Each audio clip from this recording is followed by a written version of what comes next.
Welcome back to another episode of Reimagining Food in Healthcare. We've got Carolyn Wescott here. How you doing? Pretty good. I think our product and our approach is so new. And the concept of what we're doing, feeding people, that's not new, right? Sure. But the way we've packaged things and the way we've integrated our program, that's very new to the market. We're like bringing the knowledge of contract management into the self-op environment, which is a really new, different approach for the market. Now, can I read this to you? Yeah. Imagine a nursing home where all 80 residents get to eat something different based on their preferences, not just their dietary restrictions. We're not talking about luxury facilities. We're talking about bringing actual choice to Medicare-funded care. So, we've been talking for a while. Me and you, me and Sophia, me and Aaron. Can you paint me a picture? You an artist. Paint me something, right? How does your complete solution work on a day-to-day? Just give it to me straight. Yeah, sure. So the day-to-day, the kind of golden picture is that it's easy, that it's better food, it's less stress, and they do it with fewer people, no commercial kitchen, and no headaches. So that's the goal, right? That everybody involved in the program, from the bosses, the managers, to the line employees, to the residents, gets a better experience. That's the goal. But I love what you said earlier about you had a statement there that you read. That statement really resonated with me because when we set out to build this program, the choices concept was a really big thing to my co-founder, Rich. Okay. He's been in contract food service management for years, multi-generational, and he's, obsessed with the business. Lives and breathes it. And one of the things that's always troubled him, and he's never been able to take his product with his prior company into this kind of, I don't want to say the lower end of the market, but the more budget-focused part of the market, is he's never been able to provide the choices and keep the quality that he expects from his food service operations. So enabling choices, quality, less stress, all these like foundational elements, that's the mission. The word choice resonates with me. Does that resonate with you? Why is that important to you? Yeah, choice is so important in this because choice is really part of what helps establish and maintain our dignity as individuals. We have choices all day throughout, everything we do. We make a choice to do this or do that, go here or go there. But the minute you're in one of these managed care facilities, are often stripped of choices. And so that concept of not being able to have choice with your meal, it's just awful. It strips a whole level of dignity away from a person. So being able to provide choice regardless of the level of care or the price level that you're in is a really core foundation to our product. It's not up to us as the company selling the product to a facility. At the end of the day, we're selling them a product that they're choosing to use. And then the operator's choosing what they're providing to their residents. So could somebody still say, I want to do the absolute bare minimum and I'm only going to order these products? Sure. But it's up to the facilities, the operators and the managers to make it happen really at the end of the day. But I'm giving them unparalleled opportunity to provide these residents with choices. And those choices come down to, it sounds so silly and simple to say that just asking somebody, what do you want for lunch today, is a meaningful choice. But the minute it's taken away, it's really meaningful that you don't have it. So it's preserving choice for the resident and the individual that we believe really helps maintain their dignity, maintain their quality of life. By enabling these choices, have you seen any psychological firsthand benefits for these residents? It's all anecdotal for me. Sure. I've worked in nursing homes. Listening. Yeah, I've worked in nursing homes, and I think it's a very human element. So I think a lot of people can kind of relate to this, that the difference an experience for a person when day in and day out they're not given choice versus what they feel when they're given choice, given the opportunities to select what they would like to eat. I think it can change their entire mood, change their perspective, and can change how they're interacting with the rest of their environment throughout the day. I often think like when I started building this solution, somebody I was explaining it to said, so it's like airplane food for hospitals. And I was like, well, no, not quite. But it really got me thinking about when you're on an airplane, you're on a long haul flight, and you're being provided a meal. Most people hate airline food. I think a big part of it is because they drop a tray of mystery food in front of you. There's no choice. The food quality actually might be perfectly fine, but they're giving it to you on a really unfamiliar format in these little rectangles and squares on this like tray that you wouldn't normally eat off of. No good. Right. And then they're dropping it in front of you at a predetermined time, and it's a predetermined meal, and you have really no choice in the matter. It's just plopped. And so when I thought about that, I was like, airplane food is almost the exact opposite of what our meal service would provide. You would have the opportunity to choose when, to choose what, and to dictate your dining experience. So I'm fascinated by the innovation process. How did you go from identifying all these problems to developing this specific combination of food, hardware, software? See, I remember. Yeah. Shout out to Aaron. Yeah. It took a long time. Okay. We've been at this, Rich and I, my co-founder, we've been at this for close to 2.5, 3 years. 2 years ago, we got our seed funding, but we were really in the discovery mode and trying to answer the question of how would we solve this well before we got that seed funding. So how did we do it? I think what we really stayed core to was an obsession with the problem. We didn't get obsessed with a solution to say we have to have robotics or we have to have some fancy widget.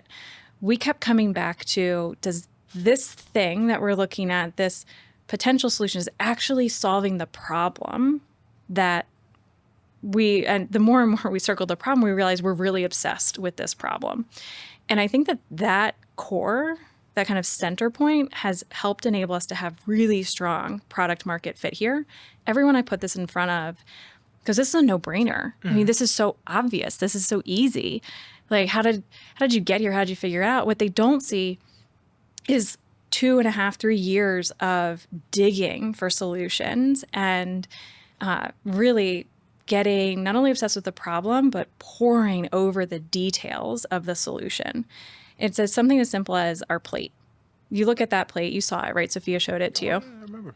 And on the surface, you're just like, okay, it's a round plate, big deal. That's custom to us. And making a custom thermoformed plate means you have to find the thermoformer that knows how to do it. You have to figure out what material you're using. What does the material have to be able to do? What does the material need to feel like to preserve the dining experience? And even the round shape seems really obvious, right? But round in the high volume manufacturing setting is actually a horrible shape. So nobody wants to use round. So then you've got to convince all your manufacturers that round is important enough that we have to take on the headache of doing it to produce a product that delivers ease and comfort to the end user. We even took that into our software, where everyone thinks software is like so easy to design because they use software every day, right? How many apps do you have on your phone that you open? A good amount. Yeah. Good amount, right? And when you open a new app, you don't read a manual, right? It just flows. You're like, oh, okay, I'm figuring out how to use this as I'm using it, like on the fly, right? So there's this kind of fallacy. There's this perception that software is easy to design, easy to build, easy to figure out. And the minute we started designing our software, we figured out if we put function over ease of use, our software is doomed to fail.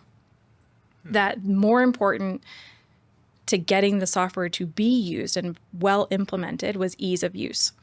So our UX UI designer, Melissa, she's phenomenal. She uses this approach that she calls human-centric design. And so every time we go to design a piece of software, down to the settings page, we ask ourselves, what's the intuitive pathway here? Not just the pathway for, these are the database elements I need the user to fill out to get this next thing to work. We want to know what's the intuitive pathway so that the user doesn't have to read the manual, that it feels like they've always known how to use the system. Well, can you quickly just take me to the first time that this was installed in a facility? Now, I'm very curious. See, Yeah. the word is coming back. I'm very curious about what that experience was like. What did you see? Yeah, this is great. The first time you put it into a facility, of course, I was extremely nervous. You feel like it's a baby of yours, right? Because you're putting this thing that you've poured all of this time, effort, and energy into, and now you've got to see it actually work. So probably better analogy than a baby, but it's like you're sending your first kid off to college and you're just hoping they can sort it out, right? So our first location, actually, interestingly enough, they have a commercial kitchen. And even before they found us, they weren't using their commercial kitchen because it was too complicated. They didn't have enough people to make the numbers work, all the problems. They shut down their commercial kitchen. They ended up going with a caterer. So they're using this caterer, which you can imagine the problems that come from when you need to feed 60-some people 3 meals a day, and you're relying on a caterer to deliver those things, and then your staff have to reheat it and portion it. I mean, it's just mayhem. So they found us, and they very kindly agreed to be a pilot, be a bit of a guinea pig here. And I was really nervous day one. The feedback we got was so good that the clients love the food, which I was really nervous about because you're going from a caterer who's making it fresh, like almost to the minute for them probably, right, to our frozen format meals. But we didn't have any food perception issues. Interestingly, we weren't on our plates yet. We were still in this old packaging.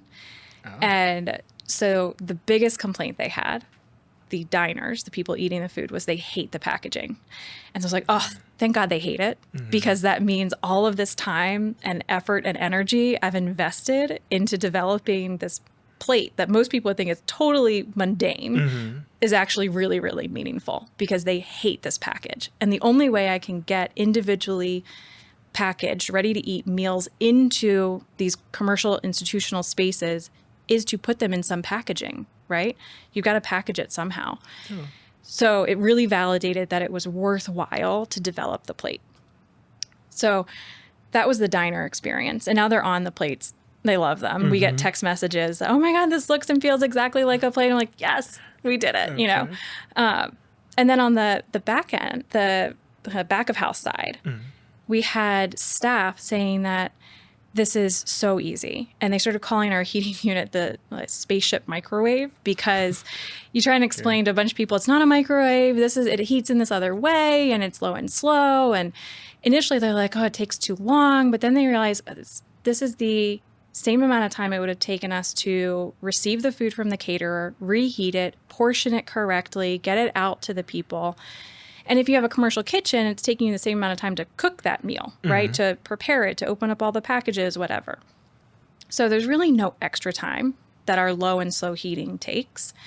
So we checked that box of ease of use. We checked the box of diner experience.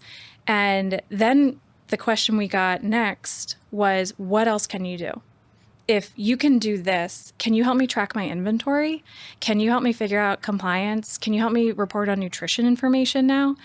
And so we knew, we had this hunch, this thesis, that once we made the operation easier day to day, people would be more interested in kind of simplifying the other pieces of the operation they see as really complex. Everyone hates inventory management. It seems really like daunting to do inventory perpetually and to menu plan and to figure out nutrition reports and everything. But once they saw us simplify the day-to-day of feeding people, their brains naturally went to this place of, well, what else could you do if you can do this? And thankfully, we took the leap of faith to invest in starting to build that software before we had a client asking for it so that we can deliver it. And, of course, they want it now. Everyone thinks software is simple, right? It takes a little bit longer to build, but we're really taking the time to build these components so they make sense. They're intuitive. They're easy to use. So by the time we deliver it to the client and we kind of put it out into the world, it's so easy that they think it was nothing to develop. Now I have a question. Uh-huh. So something that grabbed me about your plate specifically was the fact that you could feed 90, I'm going to go back, 80. One thing that really grabbed me was the idea that you could feed 80 different people different meals. Now, is that correct at the same time? Yep. And it's really kind of numbers agnostic. Doesn't matter how many people you're feeding. All that really matters on the choices side is how much inventory are you willing or able to hold. So if you can bring the inventory in, you can give the options to the people. So you're no longer reliant on that one cook to make 16 different things, be a short order cook. They can't do it, right? I mean, it's too hard. So our system, because there's no cooking involved and there's no commercial kitchen involved, all you're doing is loading then different meals into the heater. So you want to load 16 different things for 16 different people? You want to load 40 different things for 40 different people? It doesn't really matter to us, to the heating system. It's just a matter of what inventory do you have and how many choices are you willing to give people? How are you able to pre-plan that without massively increasing the cost? That's just what would come to mind. I'm not That's a great question. No. Or anything. And that's where the software comes in. Of course. Because no way could a human reasonably 3 times a day, every day of the week, tackle what does every person want in every scenario. And so that's where we've really leveraged the software to say, in order to enable these other things that we can do now that you don't have this commercial kitchen, you need software to help you, guide you through that process, organize the information. And so our software view, that's why we call it end-to-end, is it's not just a point solution in that we're selling you convenience food. And it's not just a point solution in here's a inventory system. They all have to work together. They have to talk to each other. And when you build a system that you're kind of threading the entire process through, then now if you know what people want to eat, you've asked them that question, and then you can automatically take those items out of inventory. Well, now you know what you have available for the next day. And when you go to reorder, you know what's been used over the past X many days, and you know what you need to order for. So we're automating all these complex, traditionally like human mind somebody has to sit down and chart all of this out and everything. It's a massive undertaking. And unless you've got really like a food service savant in your operation, which is like, they exist, but they're hard to find, right? Unless you've got somebody that's able to track that, manage it, do it all, you can't fulfill the potential of the system without the software. I was talking to Aaron earlier about this philosophy of tech in the back, people in the front. He told me why it was important to him. Can you express why it's important to you? Yeah, that's super important to me. And it's always nice to hear that Aaron shares the same kind of outlook. So for me, the people in the front component is the service element. And you don't want to strip away the service element and the human interaction element. Individuals that are living in skilled nursing and kind of healthcare environments, they need human interaction, and it helps them engage in their environment. It also helps the community know who needs additional assistance, who needs some extra time and attention. If no one's laying eyes on people, then you could have a resident who, and we saw this during COVID, the fewer times people interacted with residents, the more sick they got and the faster they got sick, because you're not catching those little early indicators of change. So the more human interaction people have, the earlier and faster that they're identifying those small changes. So it's a really important aspect to healthcare. The other part here is that I've gotten the pushback before that you're developing a system that eliminates jobs. And like, don't you feel a little, does that keep you up at night? And I don't feel like we're eliminating jobs. I really feel like we're enabling a community to take labor that otherwise would be behind the scenes, that no one ever sees, but everyone relies on, and instead putting them in front.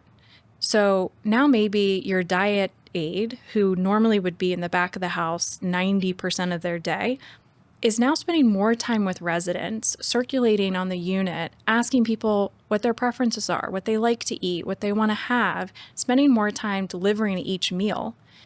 And so it's a shift from looking at labor in the food service environment as primarily back of house to now asking, how else could I take this individual who's already here and working and put them in the front? And yeah, there's probably some amount of reduction in labor from the food service side, but in a healthcare environment, there's so much to be done. So we also could look at it as a perspective of we're reducing the resources required to fulfill the dining program and enabling resources to be applied in another area or space of the operation. And to me, that's when innovation is winning, right? That we're not only solving our problem, but we're also then enabling support and we're contributing to helping solve somebody else's problem. Can you actually define contract food service for me? A lot of people have been talking about it. It's a little over my head. Yeah, sure. So this is a whole market that most people don't even know exists. So you've probably experienced contract food service management, but not realized it was managed. Okay. So in an airport, for example, almost all the food service operations in an airport are facilitated, enabled, whatever word you want to use, by a contract food service management firm. So it's not the airport itself saying we're going to offer X, Y, and Z types of foods and meals and food companies to come in. They put that out to a contractor. So in the healthcare space, the operations, if they need to operate their kitchen, but it's too complicated, burdensome, for whatever reason, they don't want to do the day-to-day lift of that. They go out and they find a contract food service management firm.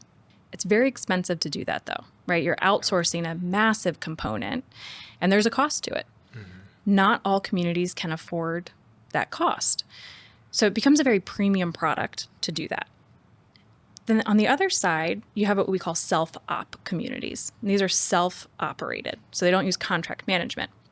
Self-operated accounts for like 70% of the market. And this is where I feel like the market's just like a free-for-all, because you've got these point solutions out there. We have dietary management systems to help you manage the menu. We've got recipe management systems to help your cooks have the recipes they need. You've got inventory solutions. You've got all these different things a facility would have to know to use. One, they have to find the right solution, and then they have to implement it. And then they, at like a really good day, they figured out how to get system A to talk to system B. Most of the time that doesn't happen. So in the self-operated space, not that they're left to their own devices, and many locations do this extremely well. They've got dedicated managers, they're well run, they provide great dining programs. But when it goes off the rails, it's really hard to get it back and to correct it. Or if you're resource restricted, it's really hard to find and retain that top talent to make a good program run. And so that's where I actually see us less as a competitor to contract management, because the locations that can afford that are also probably advertising their dining program. It's a differentiator for them. So they're saying we've got chefs and we've got a restaurant-like experience, and that's a big feature for that community. Mm-hmm. In the self-op space, that might be, might not be. So it just depends on the facility. Yeah. But then there's this like third space that, what if they need help, but they can't afford contract management? And they need a solution, but there's nothing there on the market for them right now. And so I think there's a true market gap here, which is, it's rare to find an actual market gap this day and age, but I think we've actually isolated one. And so right now, I don't think that we have a direct competitor on the market, because I think our product and our approach is so new. the concept of what we're doing, feeding people, that's not new, right? Sure. But the way we've packaged things and the way we've integrated our program, that's very new to the market. And so I think we're actually carving out a third option for the market that is a self-managed, supported system. Because our software comes with the business knowledge and our food comes with the nutrition balancing already built in.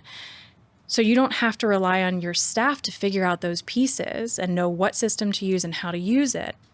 It's kind of you could almost think of it as a prescriptive approach to the operations management. Okay. Because a community that signs onto our program is probably looking for help in managing their program. They need help in controlling resources. They can't afford contract management. And they want someone to help them help them with the food service know-how, to like fill in the knowledge gap. Mm-hmm. So our solution is not contract management, because you're still doing your day-to-day, but it's not fully self-op, because we're still saying, we're like bringing the knowledge of contract management into the self-op environment, which is a really new, different approach for the market. So, Carolyn, you are pretty innovative. Is it safe to say you're not worried about competition at all? Yeah, there's a fine line between worried and watching and mindful. Okay. So we know what we have is new, and we believe it's very innovative. It's new enough that we were able to apply for a patent for it. So the whole thing all packaged up together, and a bunch of the little pieces that make it all work, we've submitted various patents for. So we can now say we're patent pending, which is a big achievement for the team. So for anyone interested in learning more, how do they find you? Yeah, they can visit our website, platedfoodservice.com, and all the information they need will be right there. Perfect. Well, thank you for joining us. This has been another episode of Reimagining Food in Healthcare. Now I'm going to go check on that teriyaki chicken plate.